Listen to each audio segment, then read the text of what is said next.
So guys, आज हम जिस मूवी को देखने वाले हैं उसका नाम है होस्ट, जिसमें एक एलियन नस्ल पूरे पृथ्वी पर कब्जा कर लेता है, जो कि वैसे तो दिखने में छोटे और चमकदार होते हैं, पर वो इंसानों के बॉडी में घुसकर दिमाग के साथ साथ पूरे बॉडी को कंट्रोल करने लग जाते हैं।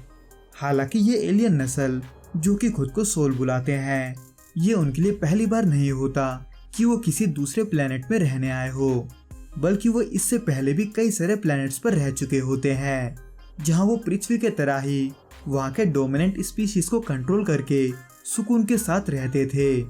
पर पृथ्वी के केस में ऐसा नहीं होता, क्योंकि जहां एक तरफ उन सोल को ये लगता था कि हम इंसान पृथ्वी जैसे प्लैनेट को डिजर्व नहीं करते, वहीं दूसरी तरफ कुछ बचे कुछ इंसान सोल के खिलाफ अपने आज़ादी के लिए जंग छेड़ देते हैं, जिसमें इसी कोशिश और इस मूवी की शुरुआत में मेलेनी दूसरे सोल से खुद को बचाने के लिए भागती रहती है।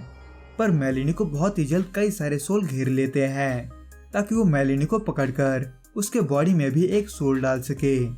पर मेलेनी इस चीज को रोकने के लिए कोई और चारा ना पाकर ऊपर से कूद जाती है, इस उम्मीद में कि उसके मरने के बाद वो उसके बॉडी को होस्ट की तरह यूज नहीं कर पाएंगे, जो कि सही तो होता है। पर मेलेनी ऊपर से गिरने के बाद भी नहीं मरती, इसलिए उन सोल का हीलर मेलेनी को ठीक करके उसके अंदर एक सोल डाल देता है, जिसका नाम होता है वॉन्डरर, जो कि होश में आने के बाद अपने नए बॉडी को महसूस करती है। पर इसमें एक ट्विस्ट ये होता है कि वो अकेली नहीं होती, बल्कि मेलेनी भी वहाँ होती है, यानी कि उसी बॉडी के अंदर। इन शॉर्ट, मेलेनी भले ही अपने बॉडी को कंट्रोल नहीं कर पाती, पर वो अब भी जिंदा होती है, जो अंदर ही अंदर वॉन्डरर से बात करना शुरू करती है, जहाँ वो वॉन्डरर और उसके एलियन नस्ल को भला बुरा बोलते हुए उसके बॉडी को छोड़ने बोलती है। पर वॉन्डरर ये बोलते हुए मेलेनी को इग्नोर करने लगती है कि ये अब उसका बॉडी है, जिसके बाद वॉन्डरर को सीकर नाम की एक सोल अपने ऑफिस में मिलने बुलाती है, ताकि वो मेलेनी के ब्रेन मेमोरी में से बाकी के इंसानों को पता ढूंढकर उसको बता सके, जो कि वॉन्डरर बताती तो है, पर इस दौरान मेलेनी उसे रोकने की बहुत कोशिश करती है। इसलिए वॉन्डरर को हिचकिचाते देख सीकर को ये शक होने लगता है कि मेलेनी अब भी उसके बॉडी में जिंदा है। पर अब जब वॉन्डरर को मेलेनी के बॉडी को होस्ट बनाए हुए ज्यादा वक्त नहीं हुआ था, तो ऐसे में सीकर और पूछताछ नहीं करती और वॉन्डरर को जाने देती है। पर मेलेनी अब भी वॉन्डरर का पीछा नहीं छोड़ती, वो वॉन्डरर को भला बुरा बोलती रहती है, जिसके वजह से आखिरकार वॉन्डरर को बुरा लगने लगता है, क्योंकि कहीं ना कहीं उसे भी ये पता होता है कि ये सब गलत है। हालांकि वॉन्डरर तब भी मेलेनी के बॉडी को नहीं छोड़ती और ना ही मेलेनी उसे, क्योंकि मेलेनी उसके नींद में भी उसका पीछा नहीं छोड़ती, बल्कि वॉन्डरर मेलेनी के मेमोरी को देखकर कुछ महसूस करने लगती है, खास करके मेलेनी के बॉयफ्रेंड जेरेड को देखकर।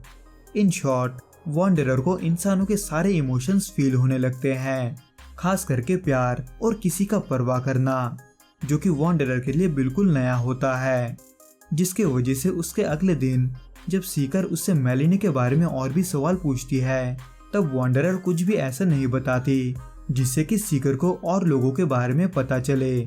और ऐसे ही देखते देखते कई दिन बीत जाते हैं, पर वॉन्डरर सीकर को ज्यादा कुछ नहीं बताती, वो बस मेलेनी के यादों को देखकर वो सब महसूस करती रहती है, जो कि मेलेनी ने कभी महसूस किया था। इसलिए सीकर वॉन्डरर से तंग आकर खुद मेलेनी के बॉडी में घुसकर ये काम करने का और फिर मेलेनी को मारने का सोचती है, जिसके वजह से मेलेनी वॉन्डरर को ऐसा करने से मना करती है, क्योंकि अगर ऐसा हुआ तो उसका छोटा भाई जेमी और जेरेड खतरे में पड़ सकते हैं, जिनको अब जब वॉन्डरर भी अपना समझने लगी थी, तो वो ऐसे में वही करती है जो मेलेनी उससे करने को बोलती है, यानी कि वो वहां से भाग जाते हैं। हालांकि वॉन्डरर उसके बाद हीलर के पास जाने की कोशिश करती है, पर मेलेनी वॉन्डरर को अपनी यादों में उलझाकर उसे एक रेगिस्तान तक ले जाती है। पर अब जब वॉन्डरर को वहां नहीं आना था, तो वो ऐसे में एक दूसरे से लड़ने लगते हैं, जिसके वजह से वॉन्डरर का एक्सीडेंट हो जाता है। हालांकि इससे वॉन्डरर को उतना चोट नहीं आता, पर अब जब वो शहर के बहुत दूर रेगिस्तान के बीच में थी, तो ऐसे में उसे ना चाहते हुए भी मेलेनी के बातों को सुनते हुए रेगिस्तान के बीच चलना पड़ता है। इन शॉर्ट, मेलेनी वहां अपने अंकल जैक को ढूंढने आती है, जो कि सोल से बचने के लिए वहाँ कहीं पर छुपा होता है। इसलिए वांडरर मेलिनी के कहने पर चलती रहती है, पर घंटों तक लगातार चलने पर भी वांडरर वहाँ तक नहीं पहुँच पाती। उल्टा वो थकान और प्यास के मारे बेहोश हो जाती है, जबकि वही वांडरर को ढूंढते हुए सीकर उस एक्सीडेंट के जगह तक पहुंच जाती है। पर फिलहाल इस बात से अनजान वांडरर जैब के दरिया दिली के वजह से होश में आती है, जो वहां पर कुछ और लोगों के साथ आया होता है। वैसे तो वांडरर जेमी और जैरेड के बारे में पूछती है कि वो सेफ है या नहीं, पर अब जब जैब को उसके आंखों को देखकर यह पता चल जाता है कि वो मेलिनी नहीं है, तो जैब ऐसे में दुखी हो जाता है। इसलिए वो वांडरर के सवाल का जवाब भी नहीं देता। उल्टा जो लोग जैब के साथ आए होते हैं वो उसे मारने की कोशिश करते हैं। हालांकि जैब उन्हें ऐसा करने नहीं देता। उल्टा वो ये कहकर वांडरर के आंखों में पट्टी बांधकर अपने सेफ लोकेशन में ले जाता है कि दूर दूर तक कोई भी उसका पीछा नहीं कर रहा। हालांकि इस फैसले से सब खुश नहीं होते, पर उन्हें फिर भी जैब के बातों को मानना पड़ता है, क्योंकि वो सभी जहाँ रह रहे थे वो जगह जैब का था। लेकिन फिर भी कुछ लोग यानी कि जैरेड मेलिनी के बॉडी में किसी और को देखकर बाकियों की तरह ही भड़क जाता है और वांडरर को मारता है। पर वांडरर और मेलिनी दोनों ही जैरेड और अपने छोटे भाई जेमी को जिंदा देखकर खुश होते हैं। हालांकि वांडरर उन सबको ये बताने का सोचती है कि मेलिनी अब भी जिंदा है, पर वो इसलिए नहीं बताती क्योंकि पहला तो उन्हें ये नहीं पता होता कि सोल के बॉडी में घुसने के बावजूद भी होस्ट जिंदा रहता है, और दूसरा उसके सच बोलने से वो सभी ये सोच सकते हैं कि वांडरर अपने जान को बचाने के लिए ये सब बोल रही है, इसलिए वो चुपचाप रहने में ही अपना भलाई समझती है। हालांकि उसे उस दौरान भी कई लड़के मारने की कोशिश करते हैं, पर जैरेड और जैब के वजह से वो ऐसा नहीं कर पाते। हालांकि सिर्फ यही नहीं होते जो वांडरर के पीछे पड़े होते हैं, बल्कि सीकर अब भी उसके पीछे पड़ी होती है, जो इस बार एक चॉपर की मदद से वांडरर को ढूंढने निकलती है। पर जैरेड और उसके साथी इस बात से अनजान राशन और बाकी का सप्लाई लेने शहर की तरफ निकलते हैं, जिसमें इस दौरान जैब वांडरर से बात करते हुए उसको समझने की कोशिश करता है, क्योंकि जैब को भी ये लगता है कि सोल के बॉडी में रहने के बावजूद भी होस्ट जिंदा रह सकता है, जिसके बारे में वो वांडरर से पूछता तो है, पर वांडरर इसका कोई भी जवाब नहीं देती। वो सिर्फ मेलिनी से बातें करती रहती है, जो कि चल ही रहा होता है कि तभी उन्हें अपने ऊपर से चॉपर जाने का आवाज आता है।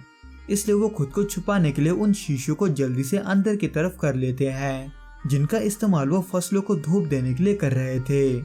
जिसमें वांडरर को मदद करता हुआ देख उनमें से ज्यादातर लोग उस पर भरोसा करना शुरू कर देते हैं, जिसके वजह से वांडरर को यानी कि मेलिनी को अपने छोटे भाई जेमी से बात करने का मौका मिलता है, जहां वांडरर फाइनली ये सच बता देती है कि मेलिनी अब भी जिंदा है।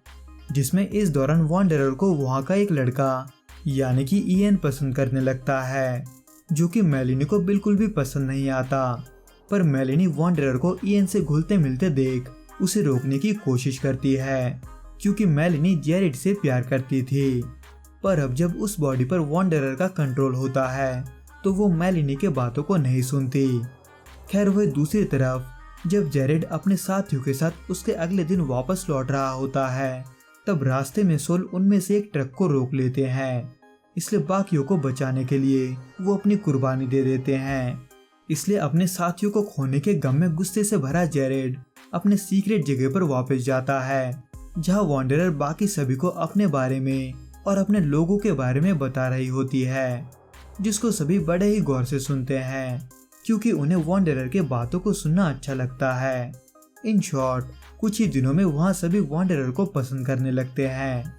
लेकिन जैरेड जिसने अपने साथियों को खोया था, वो वापस आकर उसका गुस्सा वांडरर पर निकालता है, ये सुनने के बावजूद भी कि मेलिनी अब भी जिंदा है, क्योंकि जैरेड को इस पर विश्वास नहीं होता। उसे ऐसा लगता है कि ये कोई जाल है। पर फिर भी उसके थोड़ी देर बाद वो वांडरर के रूम में जाता है, ये देखने के लिए कि वो वाकई में मेलिनी है या नहीं, जिसके लिए वो वांडरर को किस करता है। पर वांडरर के अंदर मेलिनी इससे बहुत गुस्सा हो जाती है और उसे थप्पड़ मार देती है, क्योंकि मेलिनी ये नहीं चाहती थी कि जेरेड उसके अलावा किसी और को किस करे। इन शॉर्ट, जेरेड भी यही देखना चाहता था, क्योंकि उसे भी ये पता होता है कि मेलेनी ऐसे हालत में कैसे रिएक्ट करती है। इसलिए उन सब के बाद जेरेड को भी ये यकीन हो जाता है कि मेलेनी वॉन्डरर के अंदर अब भी जिंदा है। पर यह सिचुएशन थोड़ा कॉम्प्लिकेटेड तब हो जाता है जब वॉन्डरर अपने पसंद के लड़के इयन के साथ घूमती है और उसे किस करती है, क्योंकि मेलेनी को ये सब ना चाहते हुए भी महसूस करना पड़ रहा था। वैसे तो सबके लिए सब कुछ अच्छा जा रहा होता है, पर जैसे ही वॉन्डरर गलती से वहाँ के डॉक्टर के रूम में घुसती है, वो वहाँ कई सारे मरे हुए सोल को देखकर दुखी हो जाती है, क्योंकि वॉन्डरर यानी कि सोल जिस टाइप के क्रिएचर होते हैं वो एक दूसरे को मारने के बारे में सोच भी नहीं सकते। इसलिए वो इससे बहुत दुखी हो जाती है और कुछ दिनों तक चुपचाप अपने रूम में बैठी रहती है। पर जैसे ही वो ये सुनती है कि जेमी का तबीयत चोट लगने के वजह से खराब है, वो सीधा उससे मिलने चली जाती है, जहाँ वो जेमी के कंडीशन को सीरियस देख जेरेड के साथ सोल के एक हॉस्पिटल जाती है और वहाँ चोट लगने के बहाने दवाई चुरा लेती है। वो दवाई जो पल भर में जेमी के घाव को भर देता है और उसको ठीक कर देता है। इन शॉर्ट, वॉन्डरर के उनके ग्रुप में होने से उन्हें चीजें मिलना आसान हो जाता है। इसलिए वो वॉन्डरर को मॉल भी लेकर जाते हैं, जहाँ से वो हर एक चीज ले आते हैं जो उन्हें चाहिए होता है। पर जैसे ही वो वापस लौट रहे होते हैं, उन्हें रास्ते में उनका एक साथी मरा हुआ मिलता है, जिसको सीकर ने मारा होता है, जो कि कई दिनों के मेहनत के बाद आखिरकार वॉन्डरर के साथ साथ बाकी लोगों को भी ढूंढ ही लेती है। हालांकि तभी जब पीछे से आकर सीकर पर गोली चला देता है और उसको वॉन्डरर के तरह ही अपने सीक्रेट जगह पर पूछताछ करने ले जाता है। हालांकि वहां पर वॉन्डरर सीकर से उनका पीछा छोड़ने को बोलती है, पर सीकर नहीं मानती। पर अब जब वॉन्डरर उसको नहीं मारना चाहती थी और ना ही वो उसको छोड़ सकती थी, तो ऐसे में वहाँ के डॉक्टर से सीकर को उसके होस्ट बॉडी से निकालने को बोलती है, जिसका प्रोसीजर दरअसल वॉन्डरर को पता होता है। पर ऐसा करने से पहले वॉन्डरर डॉक्टर से इस चीज को सीक्रेट रखने को बोलती है, और उसको भी जो उसके बाद वॉन्डरर करने वाली थी।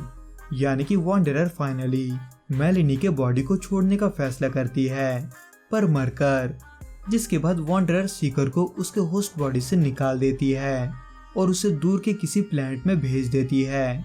जिसके बाद वॉन्डरर सबको छोड़कर जाने के गम में दुखी होकर सबको एक एक करके अलविदा बोलते हुए मेलेनी के बॉडी को छोड़ देती है। पर उसके कुछ समय बाद वॉन्डरर खुद को फिर से जिंदा महसूस करती है और एक बार फिर से इयन और बाकी सभी को देखती है, पर मेलेनी के नजरों से नहीं। इन शॉर्ट, वॉन्डरर को वापस पाकर सभी बहुत ही खुश होते हैं, खास करके वॉन्डरर खुद, जो अब इयन के साथ रह सकती थी। पर इसके कुछ महीनों बाद जब सभी शहर के बीच से गुजर रहे होते हैं, तब अचानक उन्हें एक सोल रोक लेता है, जो उनको रात में चश्मा पहनता देखिए समझ जाता है कि वो इंसान है। पर उनके बीच वॉन्डरर को देखकर उन्हें ऐसा लगता है कि वो उनकी गुलाम है। पर वॉन्डरर ये कहती है कि वो उनकी गुलाम नहीं बल्कि दोस्त है। पर इसको सुनकर वो सोल को बड़ा ही अजीब लगता है, पर वो बिल्कुल भी नहीं चौंकता, क्योंकि वो भी वॉन्डरर की तरह ही एक इंसानों के ग्रुप के साथ रहता है। इन शॉर्ट, वो लोग बाकी के बचे हुए इंसानों को ही ढूंढ रहे थे ताकि वो एक दूसरे को बचा सके। सो गाइस, इस वीडियो में बस इतना ही। मैं आपसे फिर मिलूंगा कुछ नए और ऐसे ही अनोखे मूवीज के साथ।